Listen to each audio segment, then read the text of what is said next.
प्रेम से बोलिए लक्ष्मी नारायण। श्री विष्णु भगवान की जय। वृंदावन बिहारी लाल की जय। हरे कृष्णा। भगवान श्री लक्ष्मी नारायण की कृपा सदा आप सभी पर बनी रहे। आज अधिक मास की परमा एकादशी का व्रत है, जिसे हरिवल्लभा एकादशी भी कहा जाता है। इस दिन श्रद्धा और भक्ति से भगवान विष्णु की पूजा करने से दुर्लभ सिद्धियों की प्राप्ति होती है। शास्त्रों में वर्णन मिलता है कि इस व्रत को सबसे पहले कुबेर जी ने किया था। भगवान शिव की कृपा से वे धन के अधिपति बने। इस व्रत के प्रभाव से सुख, संपत्ति, भोग और मोक्ष दोनों प्राप्त होते हैं तथा इस कथा को सुनने मात्र से 1000 गोदान के समान पुण्य फल प्राप्त होता है। तो आप सभी भक्तजन प्रसन्न मन और श्रद्धा भाव से कमेंट में हरे कृष्ण लिखते हुए कथा का श्रवण करें। महाराज युधिष्ठिर ने भगवान श्री कृष्ण से पूछा, हे कमल नयन पुरुषोत्तम, अधिक मास के शुक्ल पक्ष की एकादशी का क्या नाम है? उसके व्रत की विधि और महात्म्य का विस्तार से वर्णन कीजिए। कृष्ण भगवान बोले, हे राजन, इस एकादशी का नाम परमा एकादशी है। ये मनुष्यों को मोक्ष, भोग और आनंद देने वाली, अत्यंत पवित्र तथा पापों का नाश करने वाली है। इस एकादशी में भक्ति भाव से भगवान विष्णु का दीप, धूप, नैवेद्य, पुष्प आदि से पूजन करना चाहिए। इस संबंध में एक प्राचीन कथा है जो मैंने कांपिल्य नगर में ऋषियों से सुनी थी। वही कथा मैं तुम्हें सुनाता हूं। कांपिल्य नाम के नगर में सुमेधा नाम का एक धर्मात्मा ब्राह्मण रहता था। उसकी पत्नी का नाम पवित्रा था। वह अत्यंत पतिव्रता और धर्मपरायण स्त्री थी, परंतु पूर्व जन्म के कर्मों के कारण वे दोनों अत्यंत निर्धन थे। उन्हें भिक्षा मांगने पर भी पर्याप्त भिक्षा नहीं मिलती थी। इस कारण भोजन, वस्त्र और रहने के लिए उचित स्थान तक का अभाव था। कई बार वे भूखे प्यासे रह जाते थे। फिर भी उसकी पतिव्रता पत्नी स्वयं भूखी रहकर अतिथि का सत्कार अवश्य करती थी। वो अपने पति से कभी किसी वस्तु की मांग नहीं करती थी। एक दिन अपनी पत्नी के दुर्बल शरीर और घर में अन्न के अभाव को देखकर सुमेधा दुखी होकर बोला, हे प्रिय, यदि मैं किसी धनी व्यक्ति से धन मांगता हूं तो कोई भी मुझे नहीं देता। मैं क्या करूं? कहां जाऊं? धन के बिना गृहस्थी के कार्य पूरे नहीं होते, इसलिए मुझे परदेश जाने की अनुमति दो। पति के दुख भरे वचन सुनकर वो सुंदर नेत्रों वाली पतिव्रता स्त्री रो पड़ी।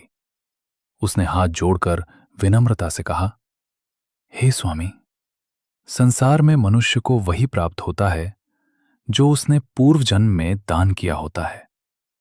बिना दिए हुए धन कहीं भी नहीं मिलता।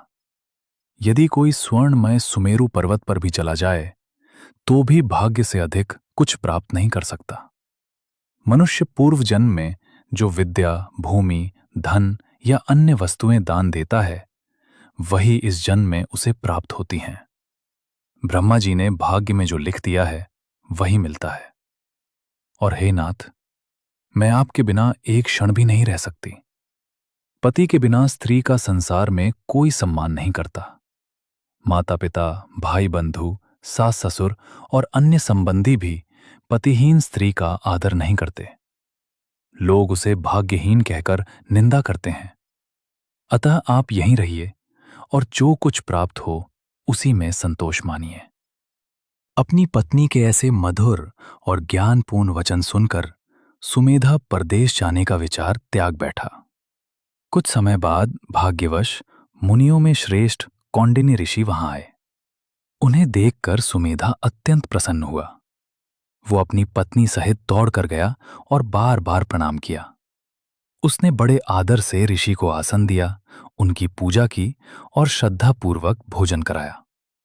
उस पतिव्रता स्त्री ने ऋषि से विनम्रता से पूछा, हे मुनिवर, दरिद्रता का नाश कैसे होता है? कृपा करके कोई ऐसा व्रत, तप या तीर्थ बताइए जिससे हमारा दुख और निर्धनता दूर हो सके।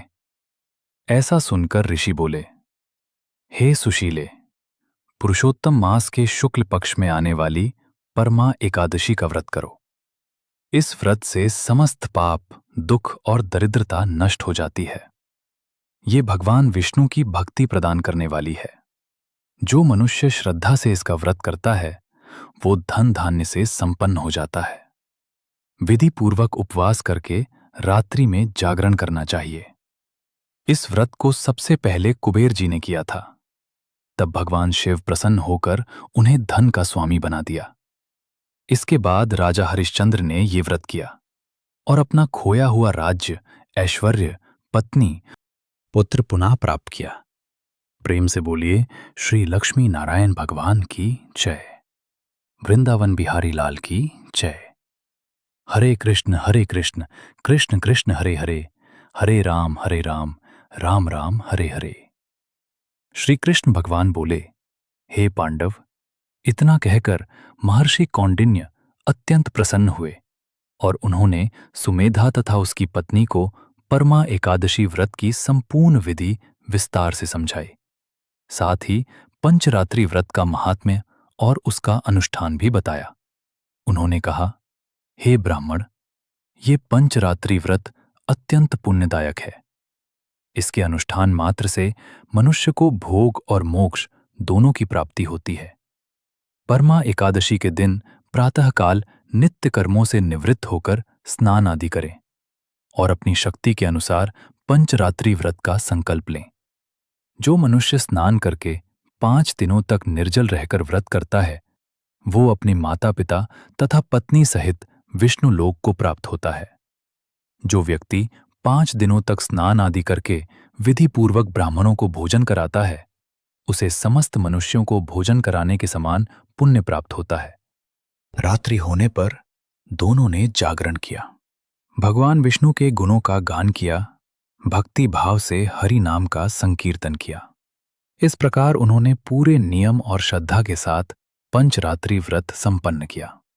5 रात्रियां पूर्ण होने के बाद जब व्रत समाप्त हुआ तो एक अद्भुत घटना घटी। व्रत पूर्ण होते ही उस पतिव्रता स्त्री ने देखा कि एक तेजस्वी राजकुमार उनकी ओर चला आ रहा है। उसका रूप अत्यंत दिव्य था। उसके साथ अनेक सेवक भी थे। वो राजकुमार उनके समीप आया और अत्यंत आदरपूर्वक बोला, हे ब्राह्मण देव, मैं ब्रह्मा जी की प्रेरणा से यहां आया हूं। इसके बाद उसने उन्हें सभी आवश्यक वस्तुओं सहित एक सुंदर नवीन गृह प्रदान किया और उसमें उनका निवास करा दिया।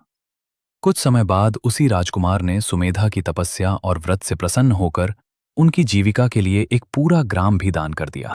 निर्धन ब्राह्मण और उसकी पत्नी सुखपूर्वक जीवन बिताने लगे। उनके घर में अन्न, धन और समृद्धि की कोई कमी नहीं रही। उन्होंने भगवान विष्णु की भक्ति कभी नहीं छोड़ी।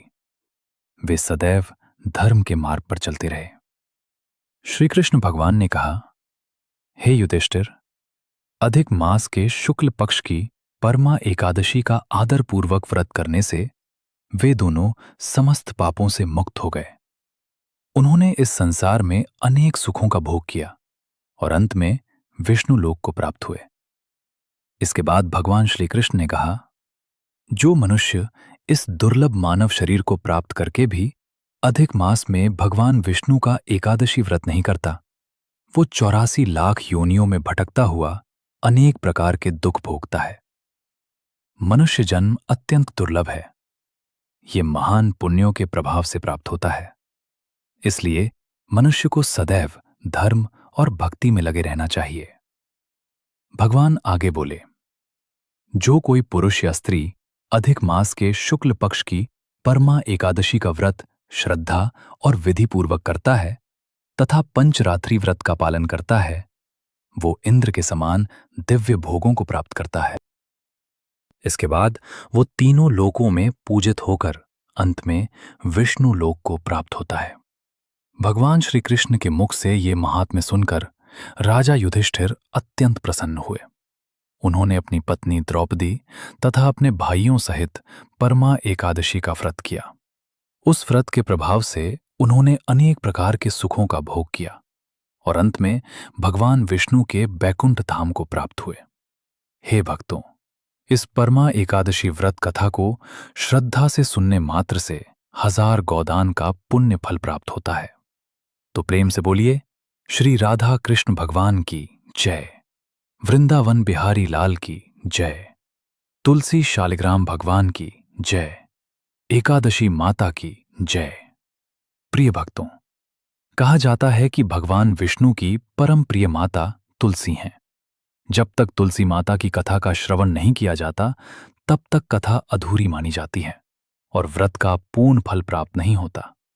इसलिए आइए अब भगवान श्री विष्णु की प्रसन्नता के लिए तुलसी माता की दिव्य कथा का श्रवण करते हैं। तुलसी माता की चमत्कारी कथा। प्रेम से बोलिए श्री लक्ष्मी नारायण भगवान की जय। तुलसी माता की जय। वृंदावन बिहारी लाल की जय। हरे कृष्ण कृष्ण कृष्ण हरे हरे। प्रिय भक्तों, अब श्रद्धा और भक्ति के साथ तुलसी माता की पावन कथा का श्रवण कीजिए। प्राचीन समय की बात है। एक नगर में सुशर्मा नाम का एक ब्राह्मण अपनी पत्नी के साथ रहता था। वो भगवान विष्णु और माता लक्ष्मी का परम भक्त था। वो भिक्षा मांगकर अपना जीवन यापन करता था और सदैव भगवान की पूजा पाठ में लगा रहता था। वो उतनी ही भिक्षा मांगता था जिससे उसका और उसके परिवार का पेट भर सके। वो अधिक धन या संपत्ति की इच्छा नहीं रखता था। उसी नगर का राजा बहुत धनवान था। वो ब्राह्मणों का अत्यंत सम्मान करता था। कोई भी ब्राह्मण उसके महल से खाली हाथ नहीं लौटता था। दूर दूर से ब्राह्मण आते और मनचाहा दान लेकर राजा को आशीर्वाद देते हुए चले जाते। पत्नी ने कहा, हे स्वामी, दूर दूर के ब्राह्मण राजा से इच्छानुसार दान प्राप्त करते हैं। आप तो इसी नगर के निवासी हैं, फिर भी कभी राजा के पास नहीं जाते। यदि ऐसा ही चलता रहा तो हम जीवन भर निर्धन बने रहेंगे। इसलिए मैं कहती हूं कि आज आप राजा के पास जाइए और कुछ धन मांग कर लाइए। ब्राह्मण ने मुस्कुराते हुए कहा, हे भद्रे, तुम व्यर्थ चिंता करती हो। हमें धन की क्या आवश्यकता है? भगवान की कृपा से इतना मिल ही जाता है जिससे हमारा गुजारा हो जाता है। राजा का धन लेना मुझे उचित नहीं लगता। लेकिन ब्राह्मणी अपनी बात पर अड़ी रही। वो बोली, मैं आपकी एक भी बात नहीं सुनूंगी। कब तक हम अभाव में जीवन बिताते रहेंगे? आप दिन भर माला जपते रहते हैं। बच्चों को क्या खिलाएंगे और क्या पहनाएंगे? जब वे दूसरे बच्चों को अच्छे वस्त्र पहनते और स्वादिष्ट भोजन करते देखते हैं तो उनका मन भी करता है। इसलिए आज आप अवश्य राजा के पास जाइए। पत्नी के बार बार आग्रह करने पर ब्राह्मण राजा के महल की ओर चल पड़ा। लेकिन उस दिन राजा महल में नहीं था, इसलिए वो वापस लौट आया। अगले दिन पत्नी ने उसे फिर भेजा। उस दिन भी राजा नहीं मिला। तीसरे दिन जब वो महल पहुंचा तो राजा वहीं उपस्थित था। राजा ने ब्राह्मण का बड़े सम्मान से स्वागत किया, उसे आसन दिया और बोला, हे ब्राह्मण देव, 2 दिन तक आपको दर्शन न दे पाने के लिए मुझे क्षमा करें। बताइए, मैं आपकी क्या सेवा कर सकता हूं? ब्राह्मण ने कहा, हे राजन, यदि मैं कुछ मांगूं तो क्या आप दे सकेंगे? राजा बोला, निश्चय ही, आप जो चाहे मांग सकते हैं। तब ब्राह्मण ने कहा, महाराज, मुझे कुछ विशेष नहीं चाहिए। आप मुझे अपनी मेहनत और पसीने की कमाई से केवल 4 पैसे दान में दे दीजिए। यह सुनकर राजा आश्चर्यचकित रह गया। उसने मन ही मन विचार किया, मेरे खजाने में बहुत धन है, लेकिन मेरी स्वयं की मेहनत की कमाई का 1 पैसा भी ऋणी है। राजा ने ब्राह्मण से कहा, हे ब्राह्मण देव, मुझे 1 दिन का समय दीजिए। कल मैं आपकी इच्छा अवश्य पूरी करूंगा। ब्राह्मण घर लौट आया। पत्नी ने पूछा, क्या राजा ने कुछ दिया? ब्राह्मण बोला, उन्होंने कल आने के लिए कहा है। ब्राह्मणी मन ही मन सोचने लगी कि अवश्य ही राजा बहुत बड़ा दान देने वाला होगा, तभी तैयारी के लिए समय लिया है। उधर राजा ने निश्चय किया कि वो वास्तव में श्रम करके धन कमाएगा। उसने अपने राजसी वस्त्र उतार दिए और साधारण मजदूर का वेश धारण कर लिया। जब रानी ने यह देखा तो कारण पूछा। राजा ने सारी बात बता दी। रानी बोली, यदि आप श्रम करेंगे तो मैं भी आपके साथ चलूंगी। उस पुण्य में मेरा भी भाग होना चाहिए। राजा ने सहमति दे दी। दोनों साधारण मजदूरों का वेश धारण कर नगर में काम की खोज में निकल पड़े। घूमते घूमते वे लोहारों के मोहल्ले में पहुंचे। राजा ने आवाज लगाई, क्या किसी को मजदूर चाहिए? एक लोहार ने उन्हें बुला लिया। उसने राजा से कहा, तुम्हें भट्टी के पास काम करना होगा। आग तेज होने पर घन चलाना होगा। फिर उसने रानी की ओर देखकर कहा, तुम कुएं से पानी भरकर हौदी भरोगी और कोयले वाले घर से कोयला लाकर भट्टी में डालोगी। फिर बोला, दिन भर के काम के बदले तुम दोनों को 2-2 आने मिलेंगे। यदि काम मंजूर हो तो रहो, नहीं तो आगे बढ़ जाओ। राजा और रानी ने तुरंत काम स्वीकार कर लिया। राजा लोहा पीटने लगा, लेकिन उसने जीवन में कभी ऐसा काम नहीं किया था, इसलिए उससे काम ठीक प्रकार नहीं हो पा रहा था। लोहार बार बार उसे समझाता और सावधानी से काम करने को कहता। उधर रानी कुएं से पानी भर भर कर लाती रही। कुछ ही समय में उसके हाथों में फफोले पड़ गए, लेकिन वो बिना शिकायत किए अपना काम करती रही। उसके बाद वो कोयला ढो ढोकर भट्टी में डालने लगी। कोयले की धूल से उसके सुंदर हाथ और वस्त्र काले हो गए। जब भट्टी में आग तेज हुई तो लोहार ने गर्म फाल निकालकर रखा और राजा को घन थमा दिया। वो बोला, सावधानी से घन चलाना, हाथ इधर उधर नहीं जाना चाहिए। राजा पूरी शक्ति से घन चलाने लगा, लेकिन उसका निशाना बार बार चूक जाता। कभी घन नीचे गिरता, कभी दूसरी ओर पड़ता। यह देखकर लोहारिन नाराज हो गई। वो बोली, तुम कहां से ऐसे नौसिखिए मजदूर ले आए हो? इससे काम बनने के बजाय बिगड़ रहा है। राजा और रानी दोनों चुपचाप उनकी बातें सुनते रहे और पूरी लगन से काम करते रहे। घन चलाते चलाते राजा का शरीर पसीने से भीग गया। उसकी सांसें तेज चलने लगीं। उधर रानी भी पानी भरते भरते और कोयला ढोते ढोते पूरी तरह थक चुकी थी। फिर भी दोनों ने पूरा दिन परिश्रम किया। संध्या होने पर लोहार ने दोनों को उनकी मजदूरी के 2-2 पैसे दिए। वे 4 पैसे लेकर प्रसन्नतापूर्वक महल लौट आए। उस दिन उन्हें अनुभव हुआ कि मेहनत की कमाई कितनी कठिनाई से प्राप्त होती है। राजा ने उन 4 पैसों को अलग रख लिया। अगले दिन उसने ब्राह्मण को बुलाकर वे 4 पैसे दान में दे दिए। ब्राह्मण ने राजा को आशीर्वाद दिया और प्रसन्न होकर घर लौट आया। आगे क्या हुआ? उन 4 पैसों से तुलसी माता ने ऐसा चमत्कार किया कि पूरे नगर में आश्चर्य फैल गया। प्रिय भक्तों, परमाकादशी की ये पावन कथा हमें भगवान विष्णु की भक्ति, तुलसी माता की महिमा और एकादशी व्रत के अद्भुत प्रभाव का संदेश देती है। जो भक्त श्रद्धा, विश्वास और सच्चे मन से भगवान का स्मरण करता है, उसके जीवन के बड़े से बड़े कष्ट भी दूर हो जाते हैं।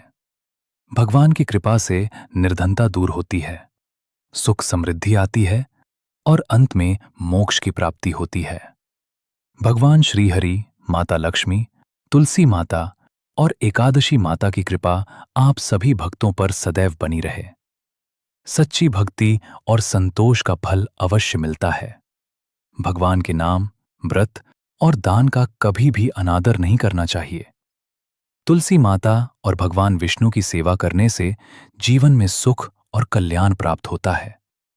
यदि आप भगवान विष्णु, माता लक्ष्मी और तुलसी माता में श्रद्धा रखते हैं तो कमेंट में अवश्य लिखें, ओम नमो भगवते वासुदेवाय।